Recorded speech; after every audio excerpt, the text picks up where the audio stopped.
Donald Trump and Elon Musk have a plan to redraw the global map, redefine alliances, and create new US states. And this isn't the plot of a political thriller. If it was, you'd hope Netflix would have cancelled the second season. It's real-world geopolitics playing out in a way that only these two larger-than-life characters can orchestrate.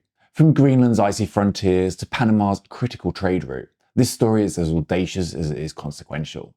Over the next 4 years, we're going to see bold moves on the global political chessboard. Greenland. Greenland is an Arctic expanse that's 80% covered in ice. It's also a gold mine for mining companies. The Kvanefjeld deposit is yet to be developed, but it's believed to be one of the richest rare earth deposits in the world, and also contains significant quantities of zinc and uranium. These are the raw materials needed to develop advanced technologies, such as autonomous electric vehicles, for example. It's no surprise that Elon Musk is all over this, like a Bond villain without a cat. And as the ice melts due to climate change, previously inaccessible shipping routes are now opening, making Greenland a focal point in a global scramble for Arctic dominance. Trump's fascination with Greenland isn't new. Back in 2019, he floated the idea of buying it from Denmark, sparking both ridicule and curiosity. Fast forward to 2025, and the idea has evolved from a real estate quip into a geopolitical strategy. Why Greenland, and why now? The Arctic is a region of growing military importance. The US already operates a key airbase there as part of its missile defense system. For Trump, owning Greenland would mean cementing American dominance over the Arctic. The problem is that there are mixed reports as to how receptive the 56,000 Greenlanders are to being sold, and Denmark isn't budging. But Trump's threats of economic pressure and even hints of military action to liberate the people have turned this icy island into a hot geopolitical topic. Canada. Trump's plans for Greenland seem audacious, his ambitions for Canada are downright ridiculous. During a press conference, Trump suggested that Canada should become the 51st state.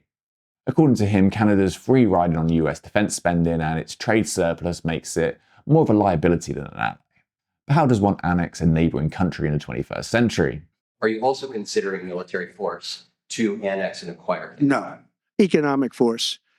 Because Canada and the United States, that would really be something.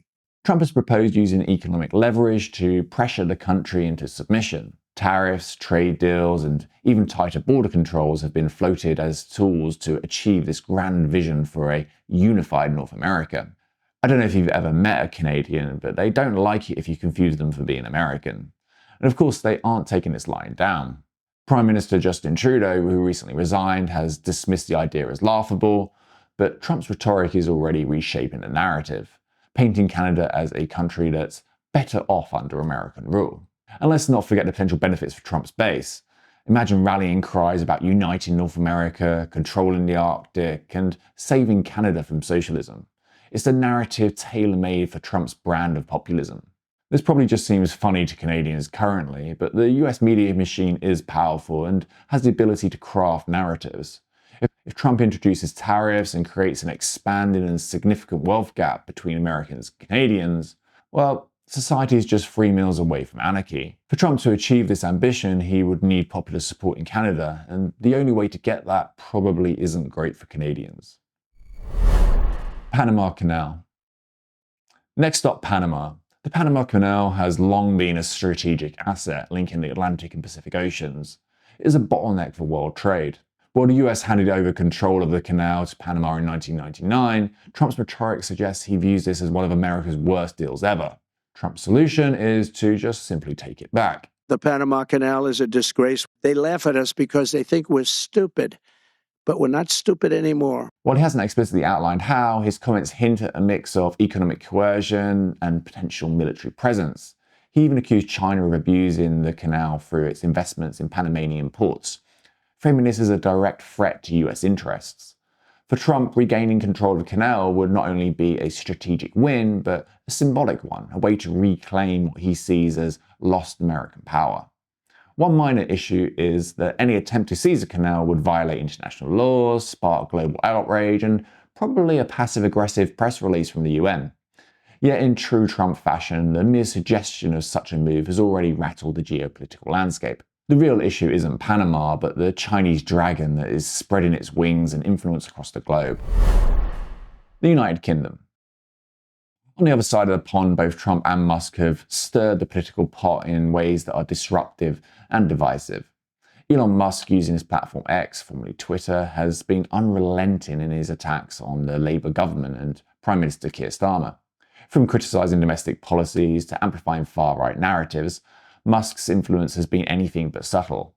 He's even openly supported the populist Reform UK Party, aligning with its anti-immigration and anti-EU stance. For Musk, the UK offers a different kind of opportunity. He will need an ally in Europe to roll out autonomous vehicles while protecting the company from the legal battles following accidents. Europe's legal and regulatory environment is notoriously difficult to do anything in. You can't make a cup of tea without free permits and a risk assessment. Getting a political ally into power could enable the introduction of autonomous vehicles in the UK first, which would then lead the way for the rest of Europe who wouldn't want to be left behind. Musk has gone so far as to donate millions of pounds to the Reform Party, with figures like Nigel Farage leveraging Musk's support to gain political momentum. This has created a political climate where populism is on the rise and traditional parties are struggling to maintain control. The implications are a more fractured UK and a strained relationship with the US currently, and a growing perception that external actors like Musk and Trump are reshaping British politics to suit their own agendas. The UK also offers a lesson from recent history where the Brexit decision was put to the people in the belief that we would never be stupid enough to vote it through. Then the political media machines spun up their social media ads, stirred racial tensions, and secured enough votes for us to leave the EU. Is it impossible that something similar couldn't happen in one of the countries we've discussed? If they convince enough of the general population that becoming the 51st state is going to make the country great again, it will be hard for political opponents to prevent the economic, political, and military force of the United States. Expansive future. So where does all this lead? Let's explore a few scenarios. While outright invasion is unlikely, the US could negotiate greater access to Greenland's resources and military infrastructure. This would still be a win for Trump, who could tout it as a major geopolitical achievement.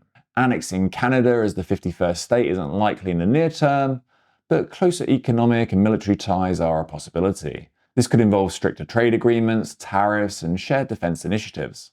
A unification narrative may become more of a talking point, and any movement on that would likely need some form of referendum, which would take a big shift in public perception. Trump could pressure Panama into renegotiating terms for the US and Chinese access, and influence over the canal. This might not be a full takeover, but it would signal a return to American dominance in the region.